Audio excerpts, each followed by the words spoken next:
What's going on, guys? Dare here with Fantasy Football Advice, coming at you with another fantasy football video. Today, we got a good one for you guys. In today's video, we are going over wide receivers that you'll regret drafting. It seems like each and every season, the wide receiver position itself gets deeper and deeper, with the player pool of wide receivers that are posting starter level production increasing each and every season. Many people will use that as an excuse to either wait on the position or hyper focus a handful of players that they have listed as targets. We definitely recommend having a balanced approach to drafting, which does involve having a good grasp of all wide receivers going in the early and middle rounds, so you know which players overall to be avoiding and which ones you want on your roster. In today's video, we'll go over a few wide receivers that we'll likely be avoiding, but before we do, a quick shout out, our draft packages are currently available now. So if you're interested in not only gaining access to the rankings, but also player breakdowns on all draftable players, risk ratings, our sleepers, targets, busts, and more, you can find that at our website, thefantasyfootballadvice.com. Link as always in the description box below. If you're not though, you don't need to be a member of our website in order to enjoy our content on YouTube. All we ask in return is if you enjoy the videos, if you could, hit that like button. Not only does it show that you support the channel, but it also lets us know that you're interested in seeing this type of content moving forward. Believe it or not, nearly 60% of our average viewers are actually not subscribed to the channel. So if you're somebody who does regularly watch our content and enjoys it, how about hitting that subscribe button? It only takes a moment and you can always change your mind. With that being said though, let's hop over to our stat of the day. Yesterday's stat of the day was among wide receivers with at least 120 targets in 2020 who led the league in yards per target. The correct answer was actually Justin Jefferson. Congratulations to Avery Brown, who is the first to get this right on YouTube. And as for Twitter, @_CWill1. Once again, congratulations to both of you. But as for today's stat of the day, which quarterback in 2020 led the league in interceptions thrown on third down? Once again, that's which quarterback in 2020 threw the most interceptions on third down. Leave your answer in the comment section down below. We'll be happy to let you know who wins in tomorrow's video. Alright guys, now without further ado, let's hop right into the video, and I'm going to begin with the player with the highest ADP. This is also the player on this list that I believe most people are probably still going to want to draft, and that player is none other than Tyler Lockett of the Seattle Seahawks. When it comes to Tyler Lockett, the reason I say that a lot of people are probably likely going to want to draft Tyler Lockett is because he's coming off of a season in which he finished 8th in PPR, 11th in standard scoring, and he saw the most targets he's seen in his entire career with 132. And while yes, he did see a bit of a dip in some efficiency metrics like yards per reception and touchdown rate when compared to previous seasons of Lockett, those are things that can easily be overlooked if the volume's there, because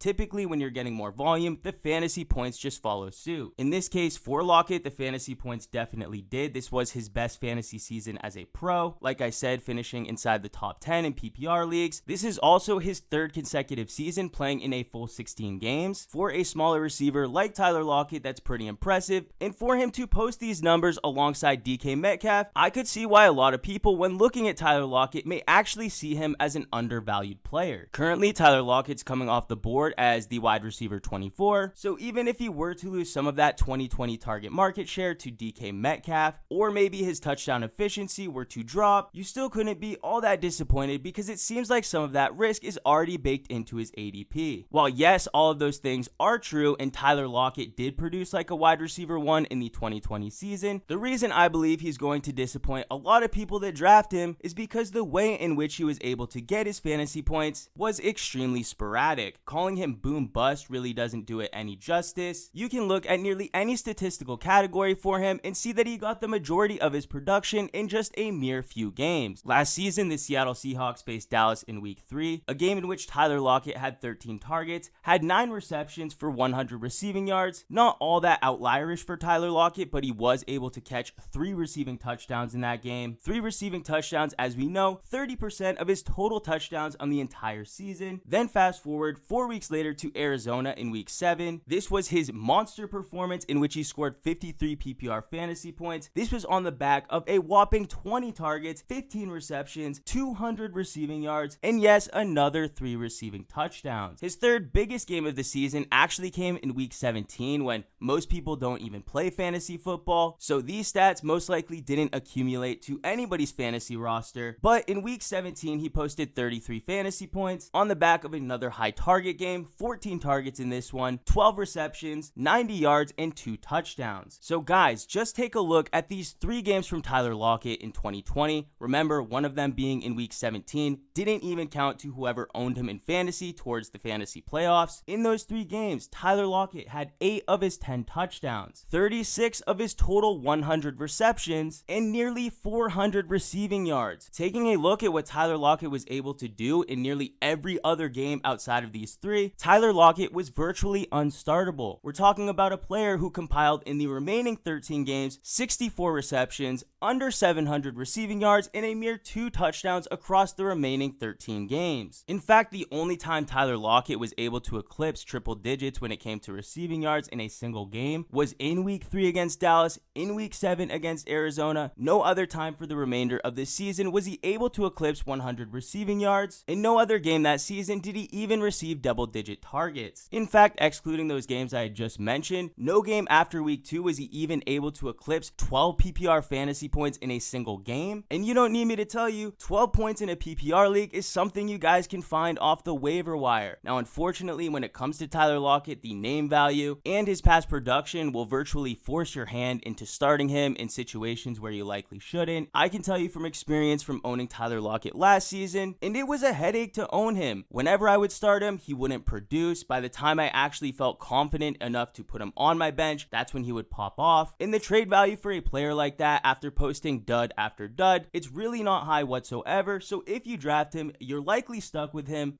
And with the emergence of DK Metcalf, the true leading receiver for the Seattle Seahawks, Tyler Lockett's unlikely to even see 130 plus targets yet again this season. In fact, the only times that Tyler Lockett did see that heavy usage were in games where DK Metcalf was basically under wraps. So yes, in those games, you will see Tyler Lockett potentially have those boom games again, but is it really worth rostering him and potentially starting him through all the duds? I don't think so. The dude posted single-digit fantasy points in 7 games last season.